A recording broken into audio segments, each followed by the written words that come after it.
احمدہ ونصلی علی رسولہ الکریم اما بعد فاعوذ باللہ من الشیطان الرجیم بسم اللہ الرحمن الرحیم وننزل من القرآن ما هو شفاء ورحمة للمؤمنین ولا يزيد الظالمین الا خسارا۔ اور ہم قرآن کریم نازل کرتے ہیں جس میں مومنین کے لیے شفاء اور رحمت ہے، اور گناہ گاروں کو تو اس سے نقصان ہی ہوتا ہے۔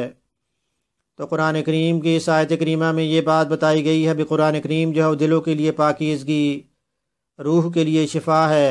جہاں جو روح کے لیے شفا ہے وہاں پر یہ جسمانی بیماریوں کا علاج بھی ہے، جسم کے لیے یہ شفا بھی ہے، ہر مرض کی شفا اس میں موجود ہے۔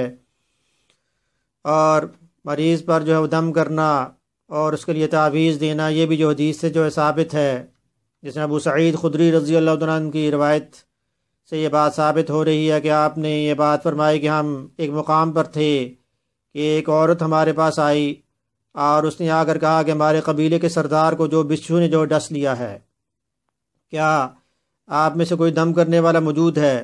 تو ایک شخص ہم میں سے اٹھا اور انہوں نے جا کر جو ہے سورۃ الفاتح کا جو دم کیا، سورۃ الفاتح 7 مرتبہ پڑھی اور دم کیا، تو وہ سردار جو ہے تندرست ہو گیا۔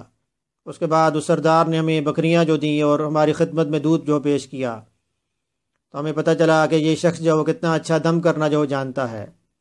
ہم نے بعد میں رسول اللہ صلی اللہ علیہ وسلم کو اس بات کے بارے میں بتایا، تو آپ صلی اللہ علیہ وسلم نے فرمایا کہ اس شخص کو کیسے پتہ چلا کہ سورۃ الفاتح میں جو دم میں شفا ہے، یعنی آپ نے اس کو جائز جو قرار دیا۔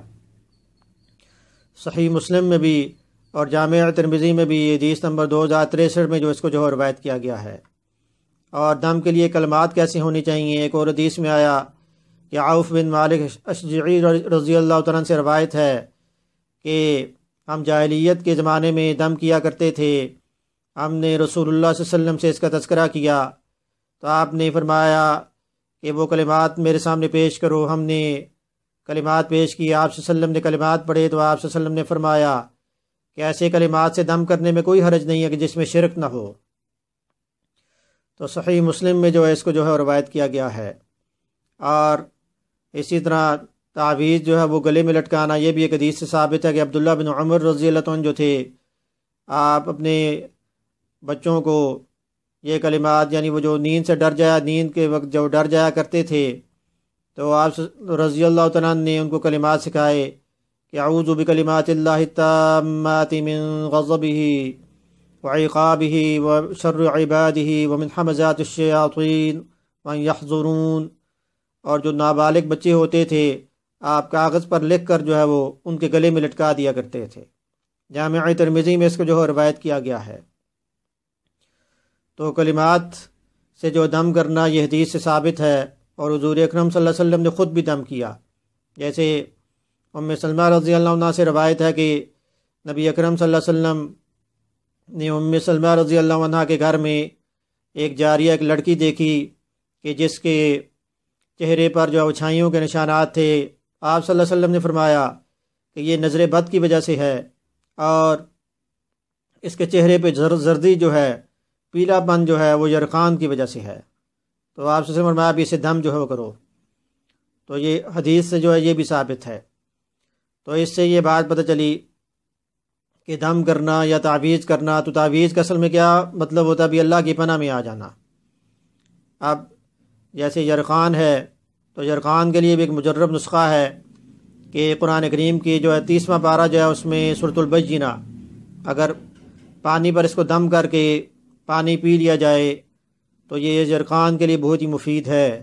اور اگر اس کے ساتھ جو ہے وہ سورۃ الفاتح اور آخری 2 صورتیں جو ہیں وہ بھی پڑھ لی جائیں، اور سورۃ البینہ یہ پڑھ کے پانی پر دم کیا جائے اور درود شریف بھی پڑھا جائے، تو یہ یرقان کے لیے بہت ہی مفید ہے۔ تو جہاں پر جو ہے وہ روحانی علاج کیا جاتا ہے وہاں پر پھر پرہیز جو ہے وہ بھی ضروری ہے۔ اب اس کے لیے پرہیز یعنی کیا ہے کہ ایک تو یہ کہ ہمارا اللہ پہ جو یقین ہو، ہمارا قرآن کریم کے اوپر یقین ہو۔ اگر یقین ہی نہیں ہے، بدگمانی ہے، تو پھر وہ تعویذ کیا اثر کرے گا؟ تو اسی طرح دوسرا یہ کہ جس پہ تعویذ کیا جا رہا ہے، یا یہ کہ جو دم جس پہ کیا جا رہا ہے، اسے چاہیے کہ وہ 5 وقت کی نماز بھی پڑھے۔ ایک طرف تو ہم اللہ کی پناہ میں آ رہے ہیں دوسرا یہ کہ ہم اللہ کی نافرمانی کریں، یعنی 5 وقت کی نماز ہی نہ پڑھیں، تو پھر اس دم نے یا اس تعویذ نے کیا اثر کرنا ہے۔ اور اس کے علاوہ جو کھانے میں جو پرہیز ہے وہ بھی کی جائے، جیسے اب جرقان بیماری جو ہے ایک مہلک مرض ہے، تو اس میں تمام یعنی گرم چیزوں سے جو پرہیز کیا جائے، جتنی بھی یعنی بیکری کی یا یہ کہ برگر وغیرہ اس طرح کی مصنوعی جتنی بھی چیزیں ہیں ان سے پرہیز کیا جائے۔ اور اس کے لیے ایک نسخہ یہ بھی ہے کہ اگر جو مٹی کے کنڈے میں جو دہی جو جمایا جاتا ہے، وہ دہی جو ہے وہ 1 پاؤ لے لیا جائے اور اس میں ڈارک براؤن شکر جو ہے وہ مکس کر لی جائے، اور اس کے بعد اس کو اگر رات کے وقت اوس میں رکھ دیا جائے، اگر اوس نہ ہو تو پھر جو ہے فریج میں اس کو رکھ دیا جائے اور صبح کے وقت اس کو استعمال کر لیا جائے، تو یہ جرقان کے ختم کرنے میں یہ بہت ہی مفید ہے۔